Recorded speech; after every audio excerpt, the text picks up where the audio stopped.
religion, for we woman, and we children, one race, the Caribbean man, from the same place, the Caribbean man, that make the same trip, the Caribbean man, on the same ship. Shine a spotlight on what's going on with CARIFESTA and the Creative Caribbean Showcase.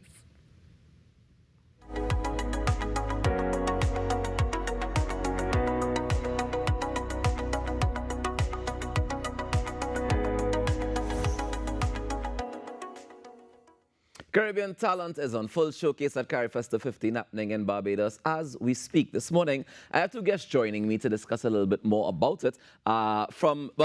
In Barbados currently, Oleinka Jacobs-Bonnick, the National Program Officer for Culture and the coordinator of the Creative Caribbean Project. And here with me in studio, I have Anderson Lavari, who's the project coordinator for the Secondary Schools Drama Association. Good morning to you both and welcome to the Now Morning Show. Hi, good morning, and it's Labari. Good morning. Labari. Sorry about that, Anderson.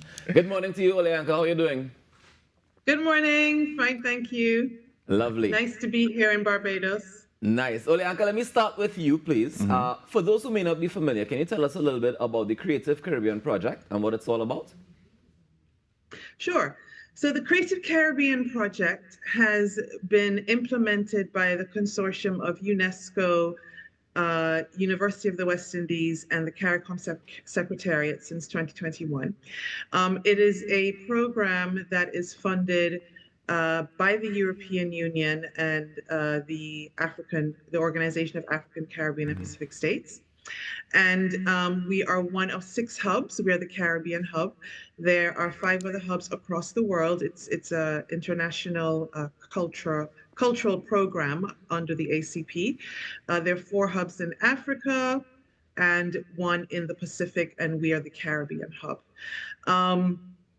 We have been working with grantees such as Anderson over the last 4 years across 15 Caribbean countries, so 14 CARICOM states, including the Dominican Republic. And in that time frame, we have disbursed in excess of $2 million US. It's a grant-making program. And one of the specificities of this program is that it's an ecosystem development program. So although it's about arts and culture, we are looking at the entire ecosystem. We have looked at the entire ecosystem. So we disperse the grants to arts practitioners, cultural organizations, and everyone in between. So when we think about ecosystem development, we have to understand that the artist is at the center of that ecosystem, but they have a wide support system that enables them to take their craft to market. So it really was looking at enterprise development, business development, looking at all the gaps that we have in our region in terms of access to information, access to funding, access to support, and so on, and wanting to plug all those gaps as much as possible. And that's definitely something that's very, very important, is plugging those gaps. And it sounds like what you're talking about is what they've been calling the creative economy, the orange economy, as you will. So Anderson, tell me how the Creative Caribbean Grant has supported your creative endeavors. All right, so I must say it's a pleasure to be here, number one. And we fell under the category of visual literacy and performing arts. Okay. So there was a collaboration between the Secondary Schools Drama Association and the Barbados Association for Drama Educators, where we decided to look at a regional drama and dance curriculum for the Form 1 to 3 students. Okay. One does exist in Trinidad and Tobago. However, when we did the research and the data provided, we realized that there wasn't one for the rest of the region. Okay. So what we opted to do is okay, we're going to look at bridging that gap with the drama that exists, along with the current theater arts syllabus, and create this document that really will encourage students in the forms 1 to 3 throughout the Caribbean, where they're able to now have a better understanding of what it is. It has been really a really great event. Creative Caribbean continue to support us, and I really am appreciative of what they have been doing. And, you know, the vision for what we had and what has happened has really transformed what people understand about in terms of what we do in drama and theater I will more say the Caribbean, not necessarily Trinidad and Tobago as such. So you've seen the impact already on the Caribbean? Oh yeah. What does that impact look like? The impact right now we have had, thankfully, because of the work that we have been doing, we were able to establish connections and links with different persons in the region. Right. So right now, the writers, because as a project coordinator, we have had persons coming from BVI, the Cayman Islands, Barbados, Antigua and Barbuda, Nice. and they have been collaborating with us to work with us to ensure that we have this regional curriculum document. So you already see that level of camaraderie, which that really took us more than just simply focusing on your own island. Right. You know, and I think that's needed. You need that level of collaboration. You need that ability to have persons who are like-minded in terms of focusing and driving the Caribbean forward rather than focusing on their own ideas and ideals. Yeah. When can we expect that document to be finished, though? Well, the document is almost done. All right. So when I head across to Barbados tomorrow, all right, people will get a chance to see this curriculum document, just snippets of the document, and see how it differs from what exists. Right. All right, and I say exists in terms of what they have in their own region, because what we realized that we needed to develop a curriculum that gave students and teachers more ability, a greater ability to understand the document. Okay. So it's not just going to be a simple paper to word document. It's going to be interactive.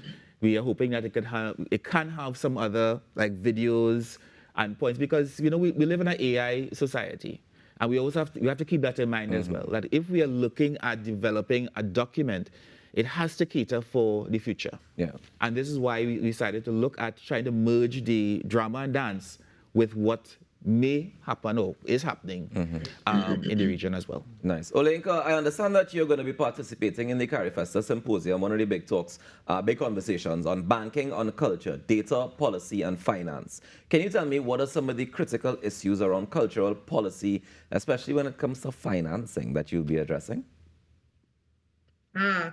That's one of the big questions for a big conversation. Yes, but one of the critical issues that we have in our region around finance is access, quite simply for the creative and cultural industries. So as you mentioned, the Creative Caribbean Project is a creative economy development project. And as Anderson spoke about collaboration, that was really one of the critical factors, and also an innovation when we look at the different hubs around the region. So it was very important for us that our participants are able to collaborate.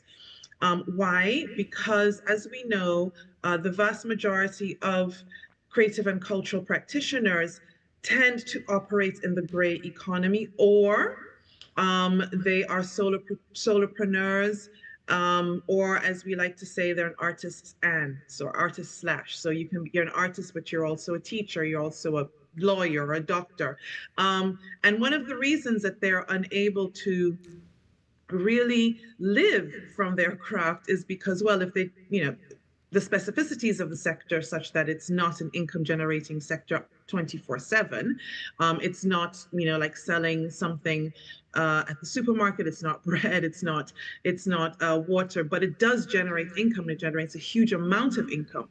The challenges that our financiers are having is understanding how that income is generated and how they're going to get a return on their investment. So what happens is that when you have organizations like Anderson's, for example, that may decide that they want to take a step up to develop their program and move in another direction, so as to scale and grow their product or service, they can't get financing for it, and that is directly linked to, I would want to say, on the part of the on the part of the creative sector, investment readiness. So this is very important because we are not seen as investable. Many of us are not investment ready. And then on the part of the financial sector, it's about really investor confidence. So we have to find a balance between investment readiness and investor confidence, because investor readiness really, when you think about it, when the investors are thinking about investor readiness, they want to know how they're going to make the return on their investment. Not every 6 months, if you happen to be a theater company and you're touring every 6 months, but every single day. So there are some specificities to the creative sector in our region that are still not well understood. Yeah. And a part of the big conversation will be to, kind of open up that conversation. Once again, it's been open for a very long time, but again, we need to continue having these conversations until it lands, until it resonates, until we have a creative sector that understands the importance of investment readiness and what that looks like, and that we have a financial sector that, understands the investment sensitivities of the creative and cultural industry. So that's what we're going to be talking about. Now, Olinka, I just want to be devil's advocate and ask, because I mean, you're talking about being investor ready, and then you're talking about investor confidence as well, right? If we break it down to economics, basic economics of buying and selling and investing and making profits, how do we convince an investor that if somebody has a project, for example, the things that Anderson was talking about, they don't seem to be things that will generate heaps and heaps and heaps of income. However, the cultural impact of it will be very, very lasting. And we will create generations of people who appreciate Caribbean culture. But how do we turn that into dollars and cents? How do we get people who are only interested in finance to be able to say, all right, this seems like something I should be investing my money in? Well, it's a two-way street. You have people who are only interested in finance, but also you have a wide panoply of investors. So when we think about investors, we often think about the banker. However, there's a very broad investment matrix when it comes to what is called alternative financing, alternative investments. And we tend to fall in that category, although energy is what falls into alternative investment, renewable resources. But there's one thing that we haven't looked at and we have neglected, that our greatest renewable human resource is human resources. And the creative and cultural industries is a very human resource heavy sector.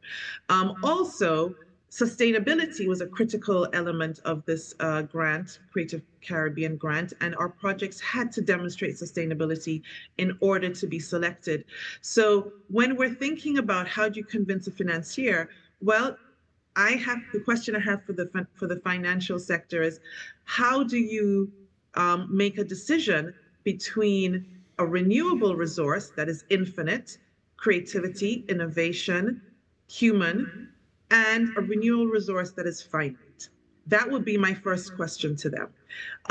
If you want to make money consistently, you should be investing in a resource that is infinite and that is renewable and sustainable, and that is innovation, that is creativity, that is the creative and cultural industry sector. So I will start there. It goes a lot deeper. Really right now our financial institutions are looking at, for example, well, what's the size of the market? Well, the size of the market might be very small, but with innovation, as Anderson has mentioned, and AI and so on, our reach as a cultural sector has grown exponentially. And although COVID was a devastating situation for our region in terms of outward facing trade, what it taught us is that we weren't trading enough internally. So we do have a small market. The Caribbean is a small market, but it's a market nonetheless. And what we learned from COVID is that we should be trading more internally. So the opportunities are vast. And yes, it's in development, although it's been happening for many, many years. We're still developing. However, this is the right time. The time is now, because innovation is absolutely critical to the advancement of any product, service, or economy. And the creative and cultural industry sector are the ones who are doing the innovation. Well, that's facts. May I add? Of course, Anderson, and I think I think this is the value of CARIFESTA. Right. Because what CARIFESTA and the Creative Caribbean is doing is that they're already providing opportunities for us to connect, for us to create some level of visibility, as well as market our products. Because, because you're having persons from throughout the region. And if I stayed only in my country, how do you know? All right, I mean, nobody else is going to come out. So you're getting an opportunity like CARIFESTA to go across there, market that product. And I will continue to say I appreciate what the Creative Caribbean organization has been doing in terms of providing these opportunities for persons throughout the region to just reach to now use a platform that already exists, which is the CARIFESTA, Right. and give us that opportunity to say, hey, we have been providing this platform, this opportunity for you to market your product, and all you have to do now is to come with a really good product that persons will want in their regions. And I think for us, especially with the secondary schools drama and the Barbados Association of Drama Educators, we are getting a chance for persons to know who we are, because some persons may or may not know about the Secondary Schools Drama Association in Trinidad and Tobago. And I don't think they even take into consideration that that's something that we can take regionally. Exactly. Yeah, because when you think secondary schools, all right, let's boost our secondary schools. And they always assume it's the secondary schools drama, so it's just about theatre and performing. Exactly. But the association does more than that. Yeah. It provides opportunities. It provides that linkage for persons to really, for them to grow, for them to thrive. And I think this is where the Creative Caribbean, and I must say CARIFESTA, the opportunity for CARIFESTA, really helps us, especially as what Olianka was talking about as well. Now, one of the big announcements at CARIFESTA will be the launch of the Coalition of Caribbean Creative Communities. Olianka, tell me, what is the vision behind this initiative? Okay, so that is the exit strategy of the project. The project is now coming to an end. It actually ends this month, August 31st, administratively speaking. And we had to design an exit strategy. Now, in our region, we have had many opportunities, to look at how are we going to organize the sector, especially at a CARICOM level. And CARICOM has been working on this for many, many years now. At one point, we were speaking about regionally about a creative industries management unit, similar to Caribbean Export, but for the creative and cultural industries. There was a study done for that, but it hasn't really had an opportunity to be implemented. So when we designed this project, we basically threw everything at it, every hope, wish, dream that we ever had for the sector, which makes it extremely complex. I didn't mention at the beginning that we have three categories, yes, and 11 different grant schemes. So we have training, enabling environment, and industry. And under those three categories, we have 11 different grant schemes, which really doesn't cover the entire sector, but we were determined to catch as many in the net as we possibly could. Yeah. So, yes. All right, fantastic. Well, I mean, before we wrap this morning, I just wanted to find out, in terms of both of you, the long-term legacy that you hope these projects are able to leave, for one. And secondly, how do we get more information, Olianka, about the Coalition of Creative Communities and about the project? Okay, so the 4 Cs, as we plan to call it, we are going to be, what we're doing as a consortium is we're designing the framework. Okay. So I will be pitching it at CARIFESTA in the hopes to find a public partner, because in order for it to move beyond framework design, we need a public partnership, a public-private partnership to really bring it into fruition. And the 4 Cs, as I was mentioning earlier, the aim is for it to be a regional management unit for the creative and cultural industries. When I say management, I mean it's looking at trade, looking at investment, looking at training. So very much scaling up what the Creative Caribbean has done with some additional areas of impact and focus. And so right now it is still in design stage, and when we plan to have an event where we'll be closing the project officially at CARIFESTA, and that's where I'll be speaking about it some more. So there's no online information at the moment, but if you're in Barbados and you want to find out more, make sure to look out for whatever we are doing and come to our closing event, which will be at the closing of the Grand Market around the same time. And there we will talk about the 4 Cs and hopefully find a public-private partner, because without that, then it just remains a conceptual ideology that we have been wanting to implement for many decades. But this is the opportunity to implement it. And it really is a very worthwhile investment. It's a very worthwhile, interesting investment. Yeah, So and yes. I definitely think you'll get that support in CARIFESTA for sure. Giving you all the good vibes and the good energy. Anderson, tell me about the legacy that you hope the project is able to Well, leave. for us, I speak on behalf of the Secondary Schools Drama Association, and just to kind of get a plug in, we are celebrating 60 because the association was started back in 1965 under James Lewa. Nice. All right. Congratulations. Thank you. All right. So they're going to celebrate, and for us, it is really about showing persons that we in the Caribbean region can work together. There is no need for us to work in isolation. There is no need for us to recreate wheels that already exist. All right? We really need to start focusing on a Caribbean, just like what CARICOM has been doing and CXC, where they have created these regional documents. There are other documents that can be created, but we can work together rather than focusing on our own region, our own islands, all right, and think that, we work in isolation. We are blessed enough to have so much history, so much culture. So much. And we can learn from one another. I mean, Trinidad and Tobago, you can learn from Trinidad and Tobago, you can learn from Barbados, you can learn from Guyana. There's so much we could learn, and it's really time for us to realize that we need to work together. And to me, that is the legacy I want us to leave with. Apart from knowing Secondary Schools Drama Association and the Barbados Association for Drama Educators, is really about ensuring that we as a people need to start understanding one another and learning from one another, and let us grow together as a region.